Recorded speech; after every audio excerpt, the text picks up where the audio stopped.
Welcome back. In this video, we're going to take care of the matchmaking system in our game. And you might have remembered in the last video, I said that we were going to do all of the matchmaking for the game inside of the BR game instance. So what I'm going to do is I'm going to introduce you to Unreal's matchmaking framework. Unreal has a bunch of built-in matchmaking functionality, and it's called the session system or the online subsystem. So I'm going to make a event here, and we'll hook this event up to the main menu eventually, but let's just make the event now. We're going to type add custom event, and I'm going to call this try join or create game. So what this event's going to do is it's going to try and join games, and if it doesn't find any, it'll then create a game and join that new game that we've created instead. So if we drag out here and type find sessions, this is going to allow us to find sessions being played. And a session is just an instance of the game. It has players in it and things like that. So if I was to say there are 10 different games of Fortnite running right now, there would be 10 sessions. So a session is basically just a game. We're going to hook up get player controller into the player controller node here, so we know who's actually finding the session. We're going to come back with about 20 results and hold control and then connect use LAN up to this. And this will let us search for a LAN game or not, depending on whether we have that checkbox checked back in the main menu. So what we're going to do is we get this array of results, and we can check the array of results to actually see if we found any matches. So what we can do is to see if there was any games found, we can check that the first option is valid. And that'll basically just let us check if we found any sessions. So if the first session is valid, then we know that there's at least one session basically. So on success, we're going to make sure that that's valid. If it is valid, we're going to join that session. Now I'm actually going to make an event as well to handle joining sessions. So let's right click, make another event, and I'm going to call this join session. And under the inputs, we're going to make a session blueprint session result. That's the type that we need. And I'm going to call this session. So what we're doing is we're joining a session, and we need to know what session to join. So go ahead and drag out from our results, and because we know the first result is valid, we're just going to get the first result. From there, we can just plug in join session like that. And from there, plug in. Now there's actually already one called join session. Let's rename this to join BP session, just so that we can differentiate between the two. So now drag out and type join BP session, and then plug the session in like that. If we couldn't find a session, we need to create a session. So let's type create session. Create session is a node that will create a session for us, and find sessions will find the sessions. And it's got this little sort of clock icon, meaning that it's a latent node. That means it might take some time to find the sessions. And just like find sessions, create session might also take some time before it actually executes the success or failure. So we're going to drag off the false and then come down here and just plug that in. And we're also going to plug on failure in as well. Okay. The public connections we're going to set to 20. Let's just say that we're going to allow 20 people to join our Battle Royale game. You could set that higher if you want. I'm just using 20 to be safe. We're going to get the player controller and hold control and then just connect up that use LAN value again to know whether or not to use LAN or not. Now, if it failed to create a session, I'm going to print a string, and I'm going to say error creating session. And so that way we know there was actually an error making the session, and you'll see that in the game if that happens. Otherwise, if we did successfully make the session, we're going to open a level, and if you click the drop down, we can set up some options for this. So we're going to open the level, first person example map, because that's the name of our main map. I just left the name as the default. And under the options, we're going to add listen. What this means is we're creating a listen server. This will listen to incoming data from clients. There are a bunch of different options that you can put in the options. We're just going to use listen, but if you go on the Unreal Engine documentation, it'll list off some of the other options you can put in here to basically alter how the game will play out, and some of the options we're using for the server. Once we open the level, we want to set the input mode to be game only and make sure that we're no longer showing the mouse cursor. Because we want to select options on the main menu, we need to hide the mouse cursor after we find a game. So set, get the player controller, show the mouse cursor, and we're also going to do something else. We're going to set the input mode to be game only. Right now the input mode will be set up to click on the UI, but we want to be able to interact with the game, so we need to set the input mode to be game only. So that is a good start. That's pretty much everything we need for joining and creating games. Now we just need to join a session. This is going to be really, really easy. All we're going to do is get the player controller, and we're going to go ahead and drag out and type join session. And actually, don't do it that way. Type join session and then plug in the player controller like that. And we're going to connect that up, and the search result just gets plugged into the session there. And now we need to check if we failed to join the session. So on failure, we're going to print a string, and for the in string, we're just going to say error joining session. Now if we successfully manage to join a game, we're just going to copy and paste this stuff up here and paste it in, and then plug that into the on success. Cool. And if join session works, it will join the game successfully. It will put us into the match. So that is all the matchmaking stuff we need to do. We'll go ahead and comment this, join a session, and this one, try, join, or create session. Okay, so we'll compile and save that. And now we're going to have a look at the actual main menu code. So we've made the matchmaking system. We just have to hook it up to the main menu. And luckily, hooking it up to the main menu really isn't too difficult. So what we're going to do is we're going to open up our UI, go to the main menu, and we're going to click on Find a Match button, go down to OnClicked, and add an OnClicked for this button.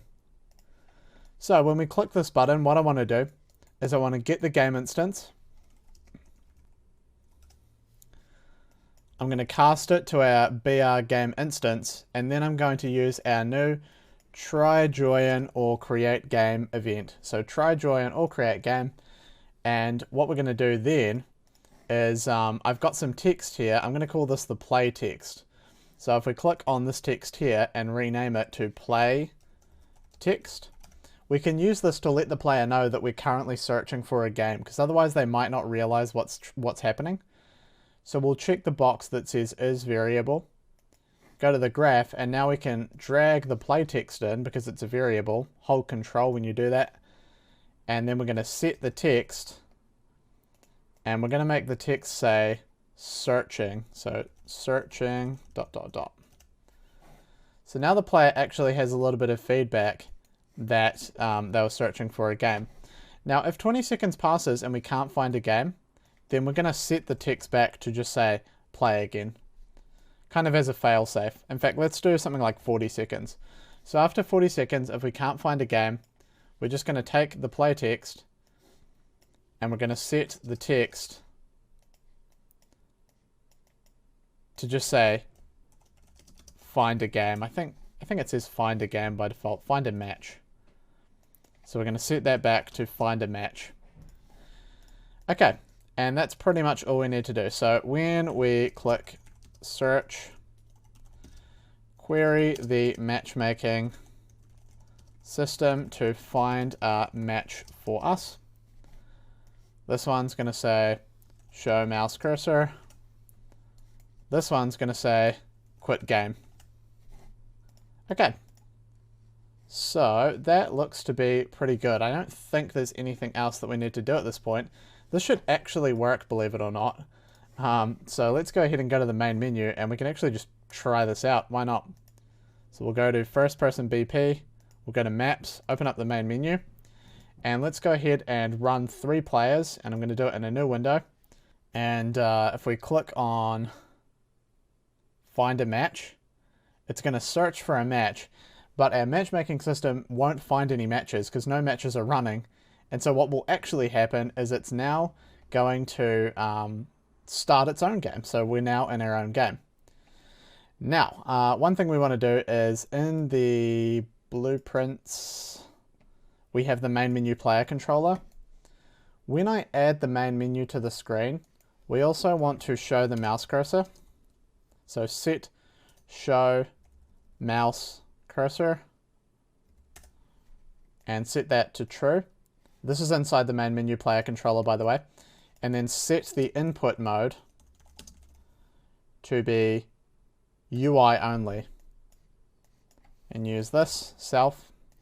The widget to focus is going to be the main menu widget. So drag out and then plug that in like that. And then what will happen is when I play the game in the main menu, it'll automatically show the mouse cursor for us because previously it was not showing that, so we couldn't actually click anything. So make sure you do that, otherwise the mouse cursor won't show up in the game. And then we can check something like LAN if we want and create a LAN game. So yeah, but you could do an online game or a LAN game, doesn't really matter. But hopefully you get the same result. Okay, so my matchmaking system appears to be working, and because this has been a pretty short video, I thought we'd do a little bit of extra work because we want to figure out when all the players in the game have died, and then what we want to do is we want to end the game accordingly and exit the session. So this does kind of relate to matchmaking, but we just need to do a little bit of work on some of the various systems to do with ending the game and the game rules. I'm here in the first person BP blueprints class, or sorry, folder, and I'm going to open up my BR player state blueprint. Sometimes I call blueprints classes, and that's just a programming term. So when I say class and blueprint, that's pretty much interchangeable. What I'm going to do is I'm going to come into the BR player state, and I just want to add a couple of variables. So as the game state stores the current state of the game, the player state kind of stores the current state of your player. And so inside of the player state, we're going to store some information. We're going to store the player's kills, and we're going to store the player's placing. So I'm going to go ahead and add a variable, and I'm going to call it kills. And that needs to be of type integer. We're also going to make sure that the variable is set to be replicated, so that we can see how many kills other players have. So by replicating this, all the other games will have this value replicated, and they'll be able to see what it is as well. We're going to hit Control W and add another value called placing. And that's all we need to do inside of the player state. There's really nothing else that needs to happen inside of here.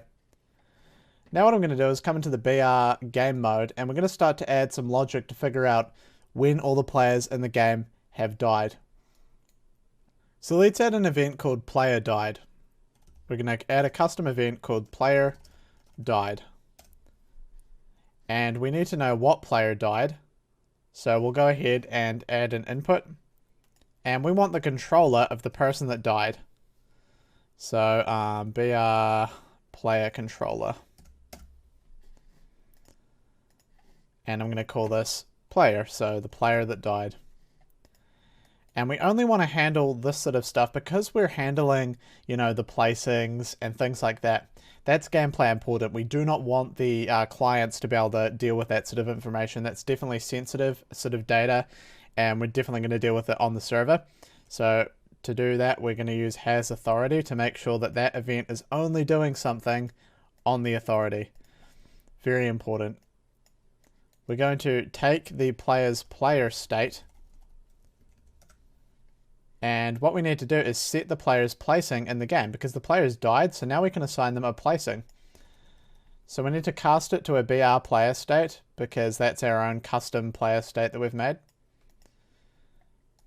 And what we're going to do is we're going to set the placing of the player. Set placing. So we need to work out what the player's placing was in the game. It's actually pretty easy to figure this out. To get this value, we're going to take the amount of alive players in the game. We're going to take the length of that list of alive players, and then that is your placing within the game. The next thing we're going to do is we're going to remove the player from the alive player list because they've now died. So let's drag the alive player list in, holding control. And let's remove an item. And the item to remove is the player that's died. So go ahead and drag player and connect that up to there. Now what we're going to do is we're going to get the game state and we're going to modify the amount of players that are left alive in the game. So to do that, get game state. We're going to cast to a BR game state. And now we're going to set the players left alive in the game. The amount of players left alive is the length of the alive player list. And so what we want to do is just plug the length into the players left alive like that. Okay. The next thing that we want to do is we want to check if you were the winner of the game. So if a player died and then there's only one player left in the game, at that point we've found a winner. What we're going to do is we're going to add another event called winner found, and this is going to handle whether we've found a winner in the game. So we're going to add a custom event and call this winner found. So let's go ahead, and if we find a winner, we want the player state of the winner. So let's add that as an input. So we're going to go down and type in player state and add a BR player state object reference, and then from there we'll go ahead and call this the winner. Okay, so we have the winner, and what we're going to do is we're going to set the winner's placing to 1. Otherwise it'll try to set their placing to 0, so we're just having a special case in here to set it to 1 manually. And then we're going to get the game state, and we're going to tell the game state that the game's now finished. So we'll go ahead and cast to BR game state. And what we'd do here is we'd say that the game's over, but we actually haven't made a game over function yet, or a game over event. We'll make that in a second. For now, let's finish off this function up here, the player died event. Also, I'll kind of interchangeably use the word event and function. Don't worry too much about that if I say function, but I'm really dealing with an event. What we're going to do is we're going to get the length of the players left alive. So we'll go ahead and check if that value is less than or equal to 1. This means that we've found a winner in the game. So what we're going to do is we're going to take that value and we're going to drag out, and we're going to use a branch to check if someone won the game or not. So if this is true, then someone has won the game, and so we need to say that a winner has been found. So what we're going to do is we're going to do, the first thing we need to do is we need to get the winner's player state. So to get the winner's player state, we're going to take the alive player list. We're going to get the last player in the list. So get last.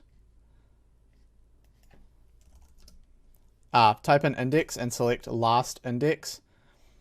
And then drag in the alive player list and get the last player in the list. Because if there's only one player left in the list, they must be the winner, and we can get them by just getting the last item in the list. Once we have the last item in the list, we're going to get that player's player state, and then once we have their player state, we can cast that to a BR player state like so, and then we'll go ahead and connect that up to the true here, and then from there we can finally say that we have found a winner in our game. So winner found, and connect the winner up like so. Okay guys, to finish out this part of the video, what we're going to do is inside of the BR game state, we're just going to add a function that will handle ending the game. So we're going to add a custom event here and just call this on game over. And all this is going to do is it's just going to set a game over variable. So this one, game over, just hold Alt, drag it in to set it. By the way guys, if you don't want to remember the shortcuts like Control and Alt, what you can do is drag it in, and if you want to set it, just click set game over, and if you want to get a value, you can just click get game over. So there are multiple ways to do it, and you may find it easier to just drag it in and click the one you want. So that's another way of doing things. What we're going to do is set game over to true, like that. And then we're going to go into onRep game over. And once we're inside here, what we'll do is we'll go ahead and hold control, drag game over in, and we're going to check that the game over is now true. So the onRep function gets called when we change this value, but if game over was set to false, we wouldn't want to end the game. We only want to do it if game over is now true. So what we're going to do now is get the player controller, cast it to a BR player controller, which is our specific type of player controller. And then from there, we're going to add the post match screen. And if I double click on add post match screen, you can see we began adding that earlier, but we didn't finish that event off. If you don't have this, just add it now. Add post match screen, make sure it runs on the owning client, and so on. And we're going to finish stubbing this value in. So the first thing we want to do is remove all of the HUD from the screen.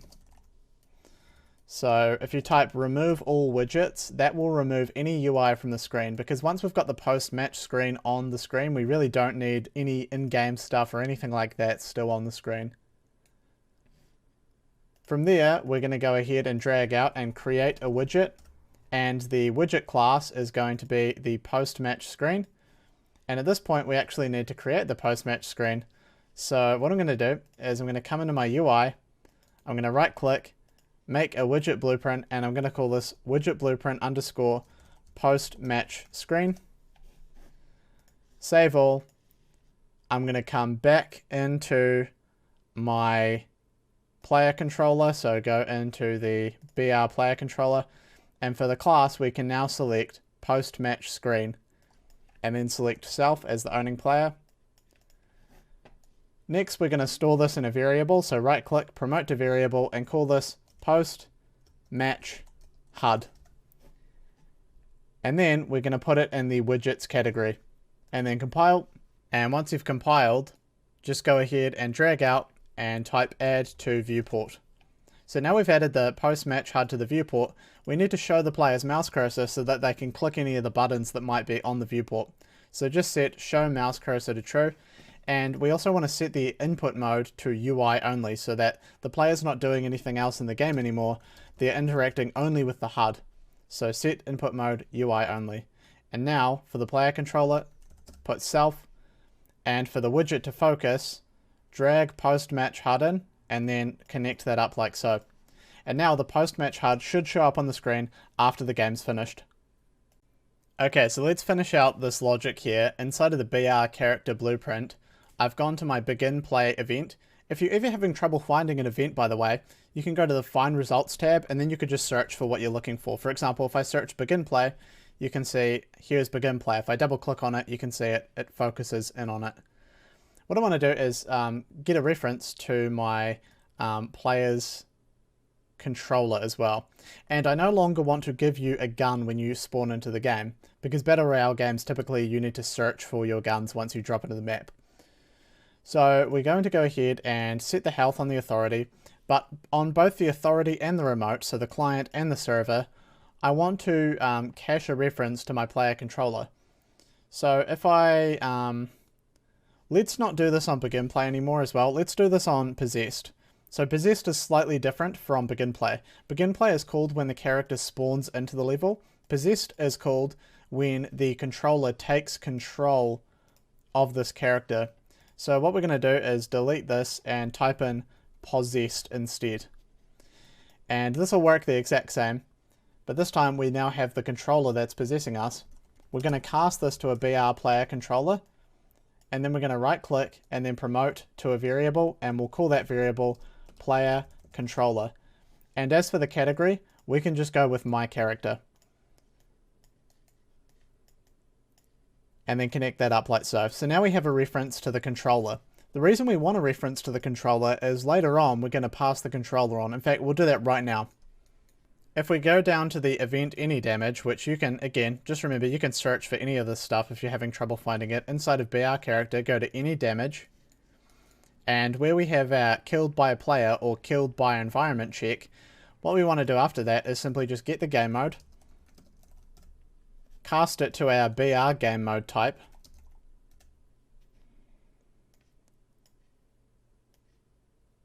and then from there, inform the game mode that a player has died. So type in player died.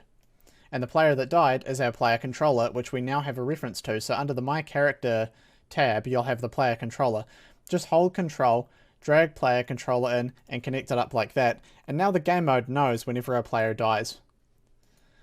I'm also just going to come down to killed by environment, and instead of setting my killed by variable, I'm simply just going to say handle local death. So all we're saying now is that we're handling the local death. We're skipping a lot of the stuff to do with another player killing us. If we go to onRep killed by, you can see that if another player kills us, we'll handle the local death, we'll enable collision, we'll do a bunch of other stuff. In this case, I really just want to do handle local death. And what that's going to do is it's going to begin spectating and do some other stuff, but it's not too over the top. It doesn't really do that much. It just skips some stuff we really don't need to be doing if you've died due to the environment. I think we're going to save a little bit more of this stuff because it's going to get a little more complex. There's still a little bit more to do, but I'm going to save a little bit of it for the next video. For now, just one last thing to close this video out is that our spectator screen has an exit game button on it. But one thing that we don't do yet is if you click on this exit game button, you can see right now we just quit the game. Well, actually what we want to do is we want to show the post-match screen, and then from there you'll be able to go back to the main menu and quit the game if you want to. So we're going to get out of this quit game, we'll just delete that and keep this. What we're going to do is we're going to get the player controller and we're going to cast it to a BR controller. And once we've done that, we're going to add the post-match HUD to the screen.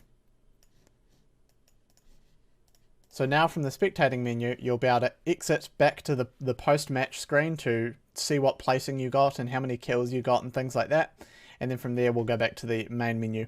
Anyways, I think that's enough for this video. We've done the main thing we wanted to do, which is set up the matchmaking. So anyways, I'll see you in the next video.